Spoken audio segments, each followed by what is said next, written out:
Al Capone. The name alone conjures images of pinstriped suits, Tommy guns spitting fire, and blood staining the pavement of 1920s Chicago. He was a man who embodied the seductive danger and intoxicating allure of the criminal underworld. To his enemies, he was a ruthless butcher, a gangster who ruled through fear and violence. To others, particularly the downtrodden masses struggling through the Great Depression, he was a folk hero, a symbol of rebellion against a corrupt system. Capone's life, a whirlwind of ambition, greed, and ultimately self-destruction, continues to fascinate us. He remains an enigma, a shadowy figure whose motives and inner demons continue to be debated and dissected. His story is a stark reminder of the fragility of morality and the seductive power of sin. It's a descent into the darkest recesses of the human soul, where ambition and ruthlessness reign supreme. This is the story of Al Capone, the Devil of Chicago.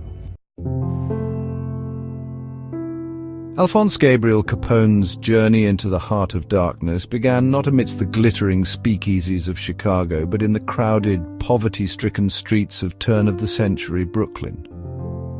Born in 1899 to Italian immigrant parents, young Al Capone knew hardship from a young age. He was a product of his environment, shaped by the brutal realities of poverty, violence, and social prejudice. Capone's formal education ended early, his expulsion from school a testament to his rebellious nature and quick temper. The streets became his classroom and organized crime his teacher.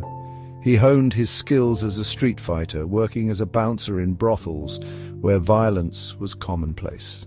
Capone quickly rose through the ranks of New York's Five Points gang, mentored by the notorious gangster Johnny Torrio.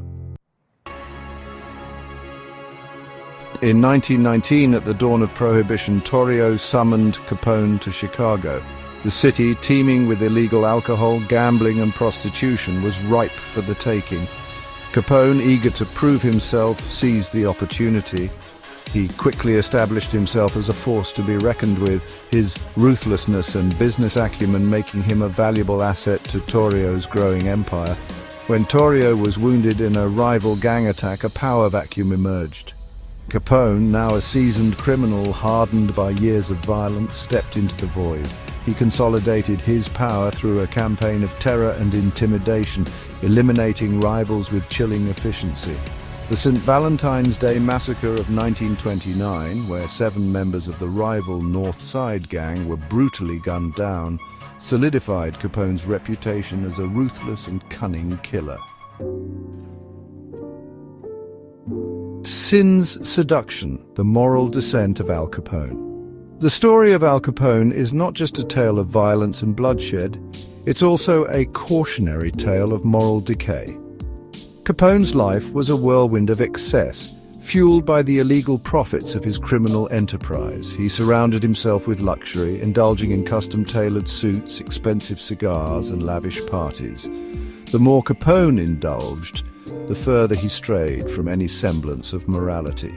He justified his actions by claiming to provide the public with what they wanted, ignoring the trail of misery and destruction left in his wake.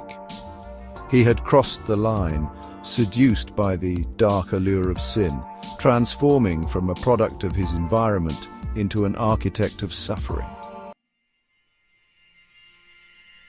Demons of the Mind, a glimpse into Capone's psyche. What drove Al Capone to commit such acts of unspeakable brutality? Was it a product of his environment, a flawed upbringing in a world where violence was the only language understood, or was there something darker at play, a psychological predisposition towards violence, a whisper of madness in his soul? Some psychologists argue that Capone exhibited traits of antisocial personality disorder, characterized by a disregard for right and wrong, a lack of empathy, and a propensity for violence. Others point to his upbringing, suggesting that years of exposure to violence and deprivation warped his sense of morality. Whatever the root cause, Capone's actions offer a chilling glimpse into the darkest recesses of the human psyche. The Bible speaks extensively about the influence of demonic forces and the nature of sin. In Ephesians 6:12 it is written, For we do not wrestle against flesh and blood, but against the rulers, against the authorities, against the cosmic powers over this present darkness, against the spiritual forces of evil in the heavenly places. This passage reminds us that our struggles are not merely physical but spiritual, and that we must be vigilant against the forces of darkness. Could it be that Al Capone's reign of terror was not just a manifestation of human depravity, but also a spiritual battle? A battle where the forces of evil found a willing vessel in Capone, leading him down a path of violence and destruction. This perspective offers a profound reflection on the nature of evil and the constant vigilance required to combat it, both within ourselves and in the world around us. As we ponder Capone's life, we are reminded of the thin line between humanity and inhumanity, and the eternal struggle between light and darkness. Perhaps in understanding Capone's descent, we can better guard our own hearts and minds against the insidious forces that seek to lead us astray. The Bible offers clear guidance to overcome sin and protect ourselves spiritually. James 4:7 says, "Submit yourselves to God, resist the devil and he will flee from you." This emphasizes submitting to God's will and resisting temptation. Romans 10:9 states, "Declare Jesus is Lord, and believe in your heart and you will be saved." Accepting Jesus as Lord is the ultimate protection against sin. Al Capone's life reminds us of faith's transformative power. Though driven by darkness, redemption is available to those who seek it. Embrace faith and live by God's word for strength and salvation.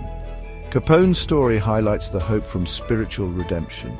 Let us live a life anchored in faith, resisting darkness. In doing so, we inspire others to seek righteousness and redemption.